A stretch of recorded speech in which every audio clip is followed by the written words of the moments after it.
Welcome to Healthy Mind, Healthy Life. I am Rasmeet, and today my guest is Kelly O'Hurt, who is here to talk about her dark night of soul, how it reshaped who she was herself to be, and how it became the source of her novel series, Arcanum. Kelly, welcome. Thank you, Rasmeet. Thank you for having me. Yeah. So, Kelly, before we go in, tell me what does the first hour of your day looks like now? Like after everything you have lived through, the small things, the ritual, the parts of the morning that you protect for yourself. So you want to know about the first thing I do in the morning? Yeah, right. Some rituals that you perform or something that you just can't miss. I do try to have quiet time every morning. Some people may call it meditation.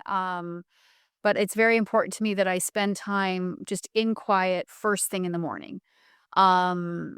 And that's sacred time for me. I really try not to miss that. And that just sets the cadence of my day. I really like how I feel. If I don't do it, I can tell. Okay. And I want to start with a misconception. The phrase dark night of the soul gets used a lot. So often to describe a bad week or a hard month. But what you went through was something much more deeper and much longer than that.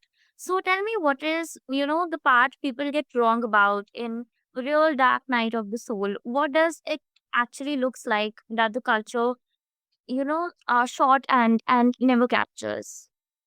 Yeah, so I have to agree with you. There are certain phrases like dark night of the soul that are used. I mean, I understand why. I mean, if you're having a bad week, you're having a bad week, but it's not a dark night of the soul. It's just a bad vision. Mm. Yeah.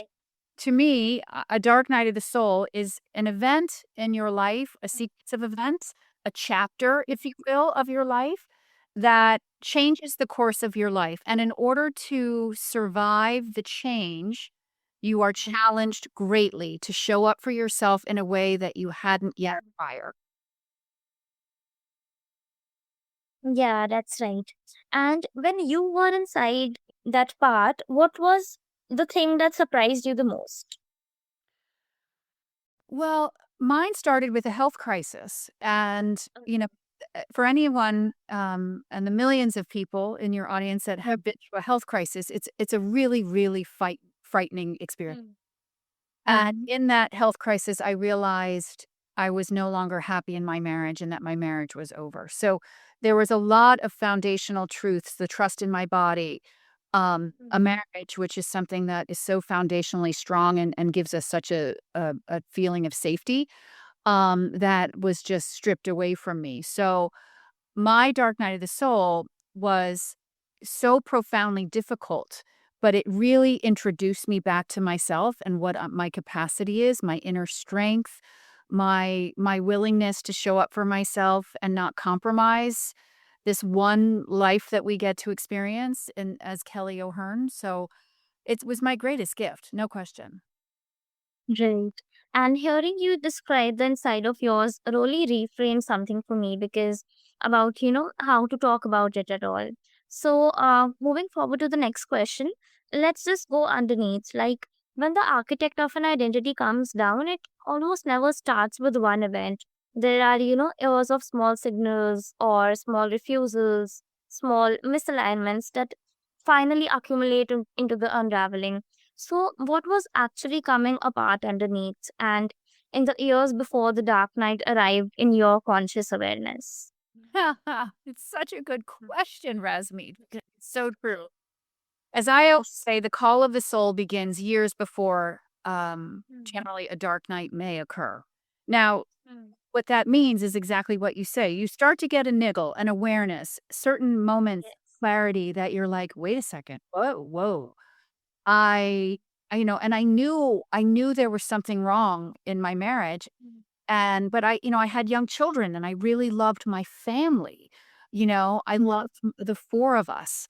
And Mm. so it was very hard to kind of disentangle it all. And to be honest, Rasmeet, I didn't want to hear it. When the niggles would come and those gentle nudges would push against me, I didn't want to hear it. So I ignored it. And of Mm. course, when you ignore the call of the soul, or you ignore the divine, or you ignore God or the universe, or whatever you want to call it, they will up the volume of the nudge. So Right. eventually I manifested a physical illness in order to get my attention. Mm. And Okay. I mean, that's really how it happened. But I knew for a few years before that something was wrong. Okay. So, I want to bring this out of the cosmic frame and into the texture of an ordinary day inside a dark night. Because the dramatic version everyone talks about is not really what living inside it is like. It is mostly small, the dishes, the coffee, the moments of going through motions while something underneath has gone silent. So, what did it actually look like in your ordinary day, in your ordinary days while the unraveling was happening? Well, like you said, you really focus on the mundane of your life. You just keep putting one foot in front of the other. As I mentioned, I had children that needed their mother, and they needed the best version of me possible to show up. And that was a really wonderful gift because I didn't have to think about it all day. I didn't have to dwell on it all day. I'm a very high functioning, high energy person. So my days, I may have been a bit emotionally flat. Um, but my days were full of activities and, and travel and, all the things that I enjoy in my life. Okay. And tell me something more about, the going through part. Like, what did it actually feel like from the inside?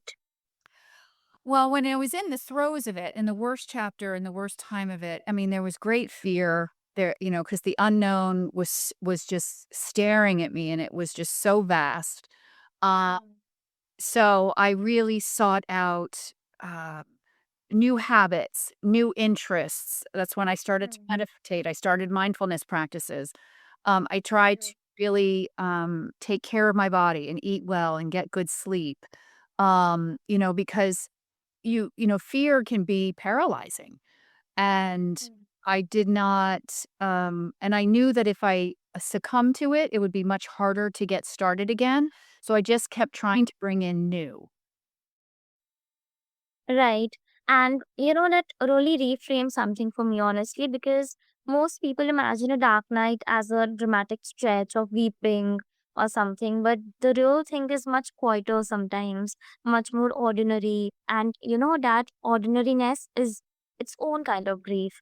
So let's get practical now. Like the people listening are in their own versions of this right now. Not the same shape, but somehow in the same situation. So, that's slowly unraveling the loss of the old self, the not yet arrived of the new one. So, what is that practice that actually held you through? Not the headline practice, the real one, the small one that, you came back to even on the worst days. Well, to be honest, for me, it was during this time that I discovered the tarot, and tarot cards for me, regardless of whether you believe in the validity of them, were such a Yeah. wonderful focus for me to spend an hour and a half on every day, learning the language, just detaching from my reality.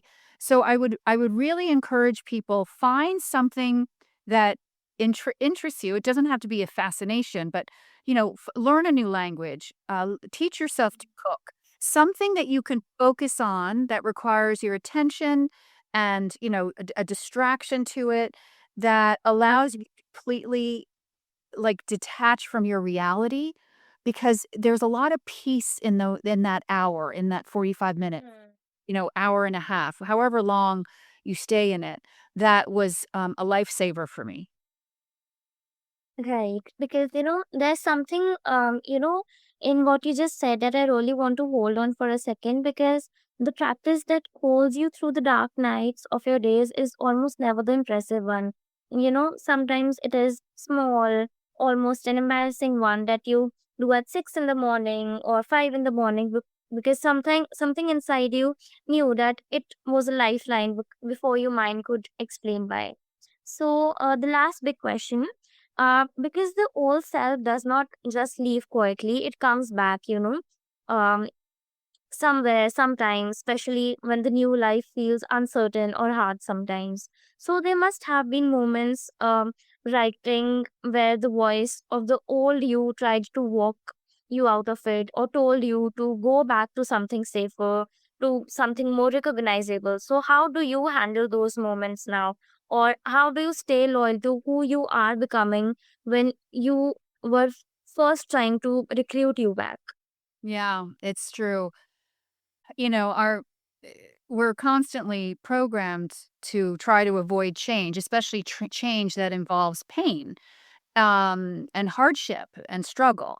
Mm. So it's true. The old self does come around a lot, trying to lure you back, in order to, get really save you from the pain that you're in and the struggle that you're in. So, but for me, I mean, I'm just a very decisive person. And even though I was in a difficult time, I knew it would get better. I had Mm. to see it through. And Yeah. I was committed, there's a point in time where you do have that moment where you could turn around and go back. Mm. But, once you commit, you have to see it through, and I promise you, you get through Mm. it, and it gets better, and it's worth it. Yes. Yes. And I think a lot of people listening, especially the ones midway through their own unraveling, are going to recognize that voice, naming it for what it is instead of mistaking it for freedom is most of the work. And if someone listening right now is in the middle of their own dark night of the soul and is afraid that they will never come back to themselves, what do you want them to hear slowly?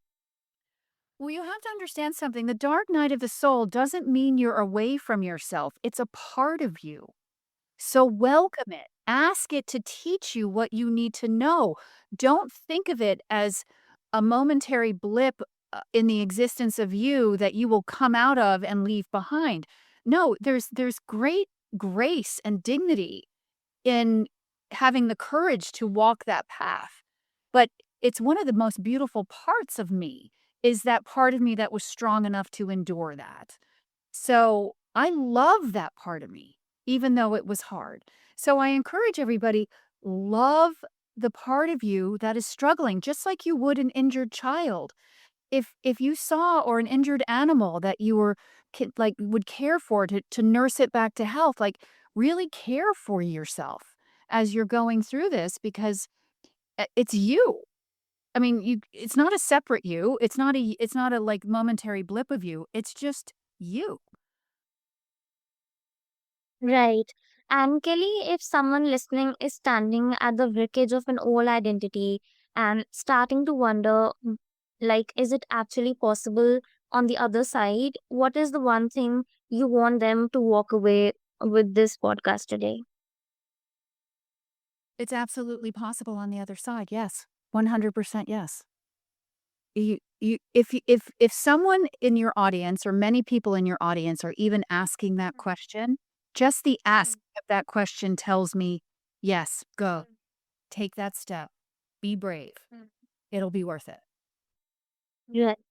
And Kelly, where can our listeners find you and your Arcanum series? So my Arcanum book series, I have a website called arcanumtheseries.com.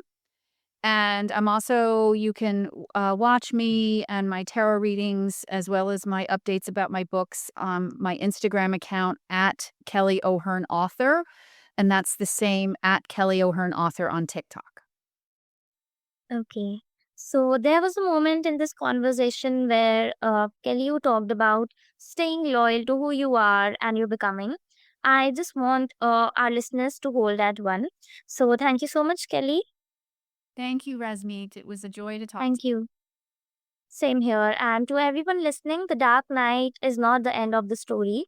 It is often where the actually story finally begins. So we'll see you on the next episode of Healthy Mind, Healthy Life.